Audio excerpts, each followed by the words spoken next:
तो और मोदी जी तो गजब कार्य कर रहे हैं, गरीबों को राशन दे रहे हैं। हिंदुस्तान जाग चुका है और हिंदू समझ चुका है। हमारा पूर्ण समर्थन मनोज तिवारी जी के लिए है। कन्हैया कुमार की दौड़ में है ही नहीं। ये चुनाव जैसे कि मैंने बताया एक तरफा होने वाला है। 400 अब की बार 400 पार जो नारा है वो बिल्कुल सत्य होने जा रहा है। कमल के बटन को दबाना है, मनोज तिवारी को जिताना है, 25 तारीख को सबको जाना है, कमल के बटन को दबाना है, ओ भाजपा के संगे जाना है, ओ मनोज तिवारी को जिताना है। इलाके में और यहाँ से मनोज तिवारी वर्सेस कन्हैया कुमार के बीच में मुकाबला है। जनता क्या कुछ कहती है उनसे हम बात करते हैं। सर आप बताएं, यहाँ से जो मुकाबला है कन्हैया कुमार वर्सेस मनोज तिवारी के बीच में है, तो क्या कुछ लगता है कितना टक्कर वाला मुकाबला है? देखिए, आपका प्रश्न जो है ना, आपने कहा कि मुकाबला है। मुकाबला तो उसके साथ हो सकता है ना कि जो कहीं दौड़ में हो। कन्हैया कुमार की दौड़ में है ही नहीं। उसका कारण है कि आज के टाइम में लोगों में राष्ट्रवाद की भावना जागी है। लोग अपने देश और अपने नेता के प्रति बहुत ज़्यादा गंभीर हुए हैं। यहाँ पर सिर्फ और सिर्फ भारतीय जनता पार्टी से मनोज तिवारी जी का ही वर्चस्व है, क्योंकि काम किया है मोदी जी ने हमारे क्षेत्र में। मैं बहुत सारे ऐसे काम गिना सकता हूँ जो छोटी छोटी चीज़ें लेकिन आम आदमी के इस्तेमाल में हो रही हैं। देखिए, यहाँ पर केंद्रीय विद्यालय इस लोकसभा में नहीं था। मनोज तिवारी जी ने शाहदरा में केंद्रीय विद्यालय खुलवाया, जो कि हमारे क्षेत्र के बच्चे पढ़ने जा रहे हैं। यहाँ पर जाम की समस्या शास्त्री पार्क पर होती थी, मनोज तिवारी जी ने वहाँ पर सरकार के माध्यम से फैसिलिटी कराई। आज वहाँ जाम की समस्या नहीं है। यमुना विहार वजीराबाद रोड पर आप निकलते थे तो वहाँ पर जाम लगता था, वो सारी समस्या खत्म करा दी। अनेकों ऐसे प्रोजेक्ट हैं, छोटे छोटे। अगर मैं प्रोजेक्ट की बात करूँ तो मनोज तिवारी जी ने हमारे यहाँ डिस्ट्रिक्ट पार्क में देखिए जिम लगवाया, सबसे पहले जिम लगवाया, नन्नगरी में जिम लगवाया। अनेकों ऐसे कार्य हैं। तो और मोदी जी तो गजब कार्य कर रहे हैं, गरीबों को राशन दे रहे हैं। सबसे बड़ी बात है, मैं पेट्रोल के लिए वोट नहीं दूंगा, मैं महंगाई के लिए वोट नहीं दूंगा। मैं वोट दूंगा धारा 370 हटाने के लिए, मोदी जी को वोट दूंगा। राम मंदिर बनाने के लिए मोदी जी को वोट दूंगा। जो आतंकवाद खत्म हुआ है, बताइए कहाँ विस्फोट हुआ है जब से मोदी जी आए? कहाँ आतंकवादियों ने कोई हमले किए हैं? कोई नहीं सुन पाएंगे आप। तो मैं आतंकवाद को ख़त्म करने के लिए मोदी जी को वोट दूंगा, देश को सुरक्षित करने के लिए वोट दूंगा। हमारे बच्चे और हमारे लोग जब भी बाहर विदेशों में किन्हीं परिस्थितियों में फंसे तो वहाँ भी मोदी जी ने मदद की। वैक्सीन का आया तो सबसे बड़ा देश, और उसके बावजूद देखिए मोदी जी ने वैक्सीन भी फ्री लगवाया। तो मोदी जी ने काम किया है, देश के नाम को रोशन किया है।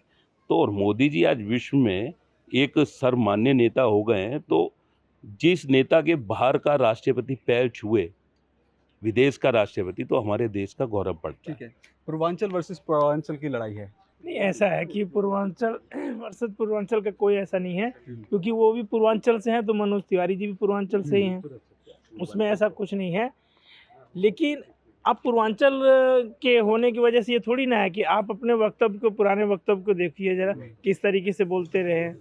तो इस देश में अब वो ज़माने लद गए कि आप जो है ना हिंदुओं को गाली दे के और जो है आप सोचो कि हम जो है अपना वो वर्चस्व बढ़ा लेंगे, तो ऐसा नहीं है। अब जो है हिंदुस्तान जाग चुका है, अब हिंदुस्तान जाग चुका है और हिंदू समझ चुका है। तो अब हिंदू जो है जातियों में और इन सब में नहीं बटेगा, अब हिंदू सिर्फ हिंदू बन के काम करेगा। तो किन आधार पे आप जब वोटिंग करेंगे तो क्या दिमाग में, जहन में मुद्दे रहेंगे कि इस बार वोटिंग करते टाइम आप देखिए, जैसे वही अभी भाई साहब ने बताया, मोदी जी जो है विदेशों में, अब हमारे बहुत सारे मेरे साले रहते हैं विदेश में, वो कहते हैं कि कितना वहाँ पे रिस्पेक्ट हिंदुस्तानियों का है। इससे पहले तो कभी नहीं कुछ होता था खास। अब जो है भारत देश से देखिए, ये जहाँ पे सऊदी अरब में वहाँ पे मंदिर बनवा दिया, इतनी बड़ी जो चीज़ है, जो कि वो मुसलमानों का एरिया है, वहाँ पे भी। और यहाँ पे श्री राम मंदिर का निर्माण हुआ, और धारा 370, 35A और इन सब चीज़ों से बहुत बड़ी बात है। ठीक है, तो क्या लग रहा है कि मनोज तिवारी या कन्हैया कुमार? जी, इसमें दो राय कोई है ही नहीं। तो अगर जो ये मुकाबला है, एक तरफा मुकाबला है जिसमें मनोज तिवारी जी पहले भी जीते हैं, इस बार भी मनोज तिवारी जी ही जीतेंगे और हमारा पूर्ण समर्थन मनोज तिवारी जी के लिए है। अब बात करते हैं अगर दूसरी पार्टी की, तो जो जोड़ तोड़ करके गठबंधन करके वो बनाना चाह रहे हैं, वो यहाँ मुझे नहीं लगता कि यहाँ ऐसा कुछ चलेगा, क्योंकि गठबंधन में ही उनके अभी बात करें जो पूर्व सीएम थे पंजाब के, उन्होंने ये बोला कि उन्होंने आम आदमी पार्टी पे ही एलिगेशंस लगाई हैं कि उन्होंने इतने करोड़ का स्कैम कर लिया है, और ये अभी 2 दिन पहले का ही उनका इंटरव्यू है। तो अब यहाँ पे दिल्ली में वो इन्हीं के साथ गठबंधन करके चुनाव लड़ रहे हैं, मैदान में हैं, तो वो करना क्या चाह रहे हैं उन्हें खुद नहीं पता है।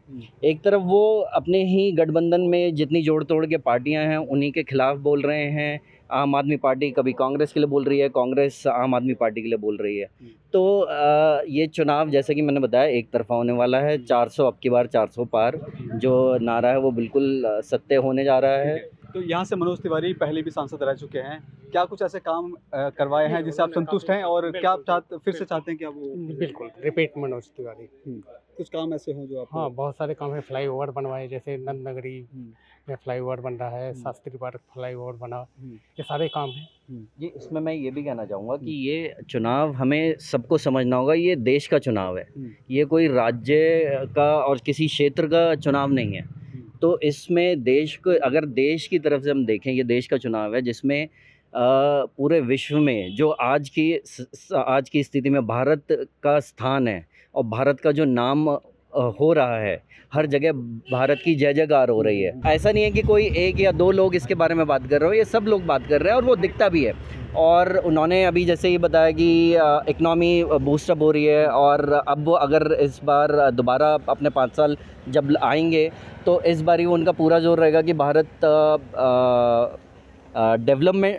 डेवलपिंग कंट्री से डेवलप कंट्री में आ जाए, और जो पूरे वर्ल्ड की इंडिया की इकनॉमी है वो 5वें नंबर से ऊपर आ जाए। ठीक है, क्या उम्मीदें लगाते हैं यहाँ से जो प्रत्याशी जीतते हैं, तो इस इलाके के लिए और क्या कुछ काम करवाएं?